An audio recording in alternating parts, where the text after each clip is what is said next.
1982年，美国和以色列这爷俩紧锣密鼓的正式开工研发狮式战斗机。但美国工程师在了解到以色列上来就要开发重型机的狂热幻想后，吓了一跳，说你们之前也就是个仿造法国幻影机的手艺，现在上来就玩重型机，咱怕是死都不知道怎么死的。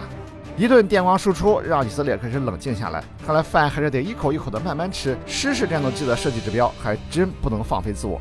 经过仔细研究，狮式定位为一种单座单发的多用途轻型战斗机。相对于空战性能，更加强调对地攻击，与以军的 F-15一起形成高低搭配，同时能充当高级喷气较量机使用。根据这个计划，狮式设计的体型很小，计划使用通用电气的 F-404发动机。但在研发过程中，心比天高的以军开始不断作妖，提高要求。原本性能方面定的是以对地攻击为主，空战能力为辅，但成年人哪能做选择题？空优这块咱们也得实劲搞上去啊！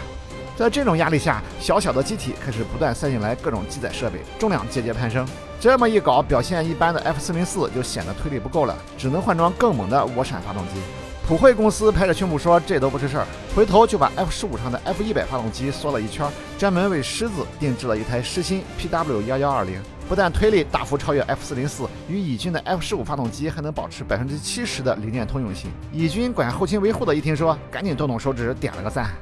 为提升低速性能，狮式使用了近距耦合全动压翼。不同于右式的固定压翼，全动压翼能够大幅提高飞机的机动性，但也表现出天然的不稳定性。为此，狮式战斗机配备了先进的数字电传操纵系统，使这一设计顺利落地。机体大规模使用了复合材料，气动布局充分利用了右狮的设计，主翼为前圆后掠54度的三角翼，机后缘装有全翼展的升降副翼，单垂尾，一个不可调的椭圆形皮托管进气道布置在机腹。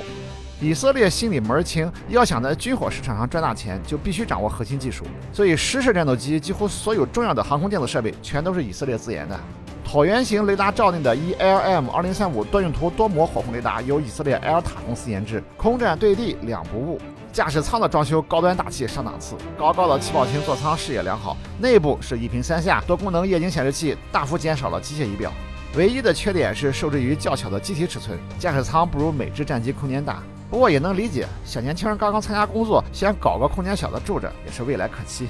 1986年的最后一天，12月31日，狮式战斗机第一架原型机顺利首飞，试飞员在空中停留了26分钟，测试了发动机和操控设备。这架飞机虽然尺寸比 F-16小一圈，但肚子里塞得满满当当，比 F-16可重出了不少。即使如此，飞行员在落地后对这架飞机的机动性赞不绝口，直呼优秀，尤其在侧风着陆时表现出了高度的稳定性。大约3个月后，第二架狮式原型机也顺利升空。接下来2架原型机总共飞行了82架次，完美完成了飞行包线以及各种设备的测试。几乎所有人都认为，不出意外的话，这架飞机铁定会成为以色列的大卫荣光。